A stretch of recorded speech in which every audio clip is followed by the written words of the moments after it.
जी, निहोंगो की दुनिया के दोस्तों, Shuja Haider the Japan house से एक दफ़ा फिर आपके खिदमत में हाजिर है, नई वीडियो के साथ, नए लेक्चर के साथ, नए जज्बे के साथ। तो ये N3 की ग्रामर हम शुरू करना चाह रहे हैं, करने जा रहे हैं बल्कि। और एक व्यूअर ने मुझसे कहा था कि योरू और योरी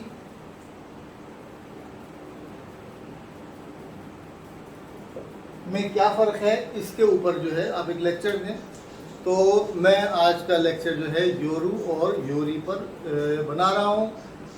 आई होप कि आप लोगों को पसंद आएगा, और अगर कोई तशनीही रह जाए, कोई चीज़ समझ में ना आए, तो आप मुझसे ज़रूर कॉन्टैक्ट कर सकते हैं।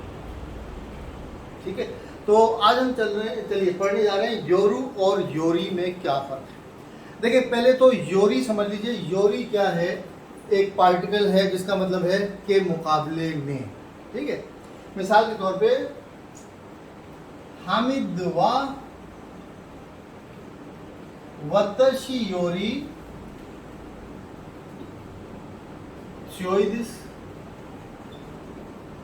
हामिद मेरे मुकाबले में मजबूत है।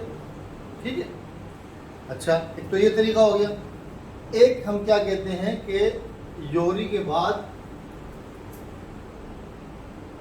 एडजेक्टिव लगाते हैं, हामिद वा योरित शियोइदिस। ये जुमला किस तरह हम इस्तेमाल करते हैं? जैसे हम उर्दू हिंदी में कहते हैं वो मुकाबलतन ज़्यादा मजबूत है। अब किसके मुकाबले में? इसका मतलब जिससे मुकाबला हो रहा था उसकी बात पहले हो चुकी है, तो हम कहते हैं हामिद मुकाबलतन ज़्यादा मजबूत है। ठीक है, वो ज़्यादा अमीर है। ठीक है, वो ज़्यादा अमीर है। तो या तो ये कहते हैं हम कि वो ए जो है बी से ज़्यादा अमीर है, तो हम कहेंगे ए जो है ए वा बी योरी शियोइदिस। ठीक है, या हम बात करते कहते हैं यार ए ज़्यादा अमीर है, तो किससे ज़्यादा अमीर है उसकी बात पहले हो चुकी है, तो हम कहते हैं ए वा योरित शियोइदिस।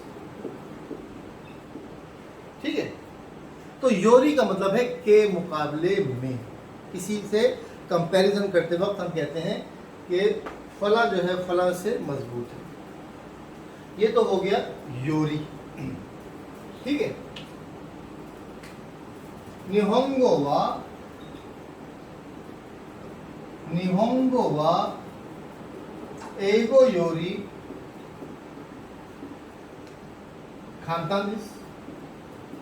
ठीक है, ये जापानी जुबान जो है वो अंग्रेजी के मुकाबले में ज़्यादा सिंपल है, ज़्यादा आसान है, ऐसा कह सकते हैं आप। जिसको आती है उसके लिए आसान है।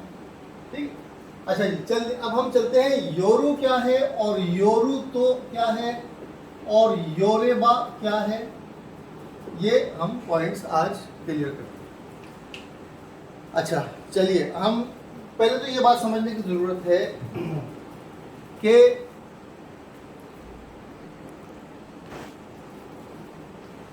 योरू क्या है। देखिए, योरू एक वर्ब है और ये स्वारू पैटर्न का वर्ब है। ठीक है, हम पढ़ चुके हैं कि जो रू पे ख़त्म होने वाले वर्ब हैं उनके हमने दो कैटेगरीज बना ली हैं। एक है स्वारू पैटर्न के वर्ब और एक है ताबेरू पैटर्न के वर्ब।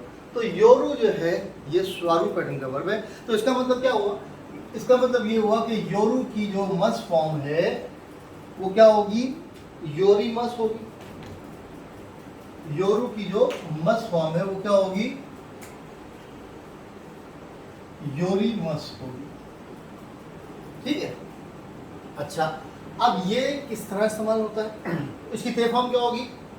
योत्ते। ठीक है, कैसे? सुवारू से बनता है स्वत्ते, तो योरू से क्या बनेगा? योत्ते। योरू का मतलब है डिपेंड करना, किसी पे डिपेंड करना। ठीक है, अच्छा, मिसाल के तौर पे ज़ेताकुना कुराशिवा, ज़ेताकुना कुराशिवा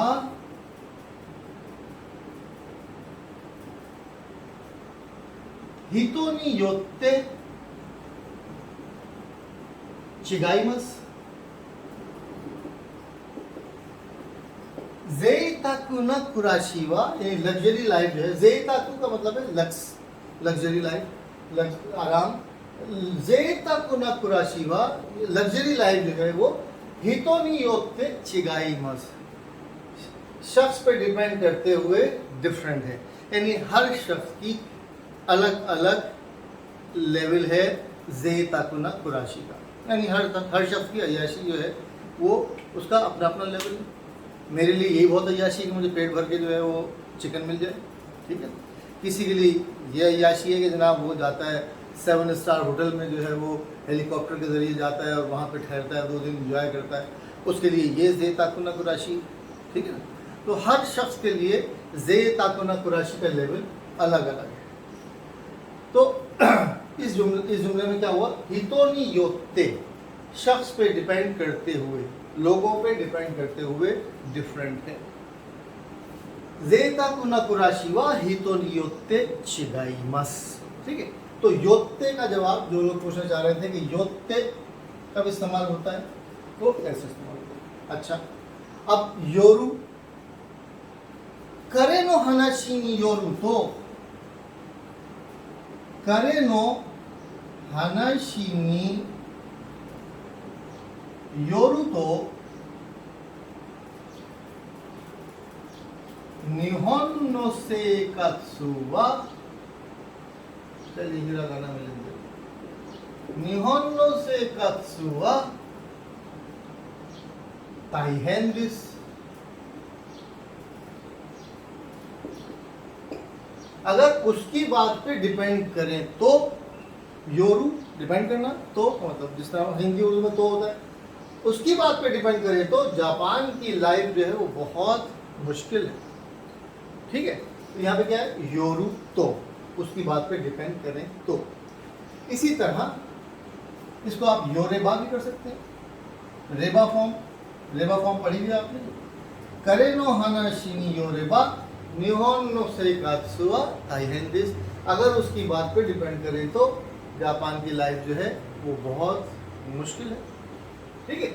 तो ये हो गया योरेबा, योरू तो, योरी और योत्ते, ठीक है। छोटा सा एक वर्ब है, उसको वर्ब कहीं वर्ब के तौर पे इस्तेमाल करते हैं, कहीं पार्टिकल योरी इस्तेमाल होता है। योरी का मतलब है कि मुकाबले में, in comparison of, comparing something with another thing. और योरू जो है वो वर्ब है, स्वारू पैटर्न का वर्ब है।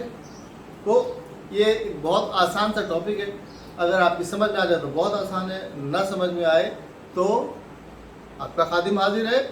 सवाल करें, जुमले बना बना के व्हाट्सएप करें मुझे, और कोई चीज़ समझ में ना आए तो आप मुझसे कांटेक्ट कर सकते हैं। व्हाट्सएप पे आप मैसेज छोड़ सकते हैं, व्हाट्सएप पे आप जुमले बना बना के, फ़ोटो खींच के, बहुत सारे जुमले बनाए, फ़ोटो खींच के मुझे व्हाट्सएप करें। जो चीज़ समझ में नहीं आ रही मैं उसका जवाब दे दूँगा। इस तरीके से अपने आप को तैयार करें। अब हम N3 पढ़ रहे हैं, और N3 का मतलब ये है कि N3 अगर आप प्रॉपरली मेहनत से पढ़ लेते हैं और मुकम्मल अच्छे नंबरों से पास कर लेते हैं, तो अब आपके अंदर कैपेबिलिटीज़ आ गई हैं इंटरप्रेटर बनने की, यानी कि आप तर्जुमान के तौर पे कहीं जॉब कर सकते हैं। बहुत बहुत शुक्रिया। मुसलमान भाइयों को ईद मुबारक, हिंदू दोस्तों को बहुत प्यार, नमस्ते, धन्यवाद, शुक्रिया, अरिगतो गोजाइमाशिता।